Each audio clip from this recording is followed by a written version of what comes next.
Faly miarabantsika tsyarevindray ohatra izao fotoana manokana andraisana ny mofinaina izao amin'ity zoma maraina ity misaotra an'Andriamanitra isika satria mbola avy aminy no ahafahantsika mijoro sy ahafahantsika miantso ny anarany. Anderantsika ny amin'ny mofinaina ny dia vavaka isika. Hitom'Andriamanitra eo mitalao aminao izay eto amin'ity maraina ity ny mba hiarahanao aminay, mba mitalao aminao ihany koa izay mba hijerenao ny fiainanay tsirairay avy. Mitalao aminao ihany koa izay iray eo mba hamindranao fo ary mitalao aminao izay Tompo mba hijerenao ireo akaikinay rehetra izay mitolona ambavaka sy miady amin'ny afitsiko ny ratsy amin'izao fotoana izao.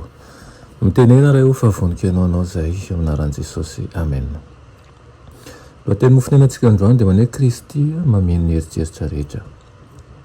Ilaina amin'ny Salamo fa 7:30 ny 7:20 sy ny 4:40 manao hoe: dinio aho Andriamanitra ary fantaro ny foko, izaho toetra aho ary fantaro ny eritreritro, ary izaho na misy lalana mampahory ato amintsika dia tario amin'ny lalana mandrakizay aho.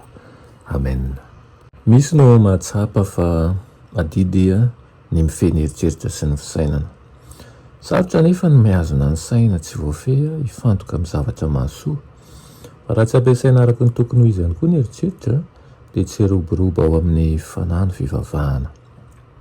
Aoka ny zava-masina sy mandrakizay no mameno ny saintsika, fa raha tsy izany dia zava-poana sy zavatra tsy misy heviny no ankamamitsika. Mba hatakarana an'izany araka ny tokony ho izy dia tsy maintsy tsaroantsika fa ratsy hatrany am-boka io fotsika io ka tsy haintsika samby rery ny andeha amin'ny marina. Fahasavan'Andriamanitra rery ihany miaraka amin'ny ezaka lehibe indrindra izay ataontsika no mampandresy antsika.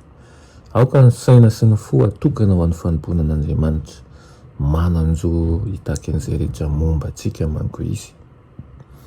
Vitsy dia vitsy ihany koa ny mino fa efa niletika lalina loatra ny olombelona ary efa ratsy tanteraka ary manohitra an'Andriamanitra amin'ny fomba mahery vaika. Rehefa tsy eo ambany fitariana ny fanahin'Andriamanitra ny saina dia azo ny sataina volavolaina arak'izay tiany. Kanefa ny herin'ny fisainana rehetra izay fehezina dia ahompany amin'ny nofo, fa nohitra tanteraka amin'Andriamanitra izy eo amin'ny fitiavany, ny fomba fijeriny, ny safidiny, ny tiany sy ny tsy tiany, ny tanjona an-kendreny ihany koa.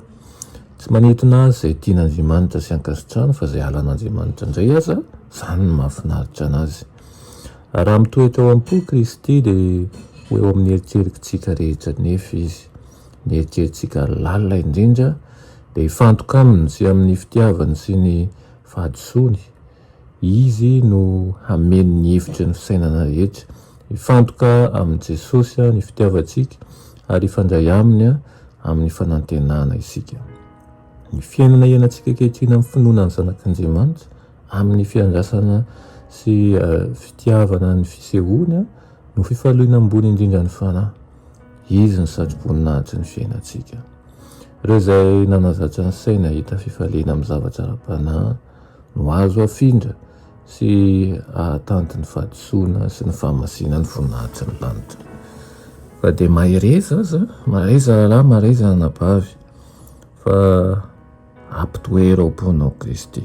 Voaloha larana mandraka hariva ny fikatsahana ny fanjakan'ny lanitra dia hanampy antsika ny amin'ny zavatra ny tany rehetra anaraka an'izany. Vavaka isika, sotranao izay raha hoany amin'ity teninao ity izay noraisinay amin'izao maraina izao. Mampionono ny fonay ary hatanjao, aoka ihany koa ny fanahinay hatanjaka, fa na dia mifamaofao ny zavatra misy amin'ny fiainanay, ambony sy ambany, ny tsara sy ny ratsy, izay kosa Tompo ahojoro aminao avokoa mba ahafantaranay fa ianao dia tsara lehibe lavitra noho ny zavatra rehetra, ary ny fananana anao no fifalianay, satria raha miaraka aminao izay dia ho feno fifaliana sy ho feno fandresena sy ho feno fanantenana. Aminaran'i Jesosy. Amen.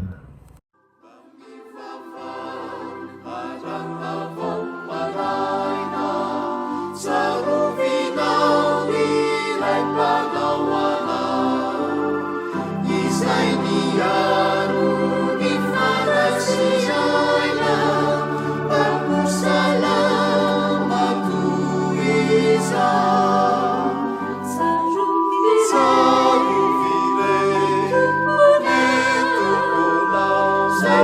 Hallelujah.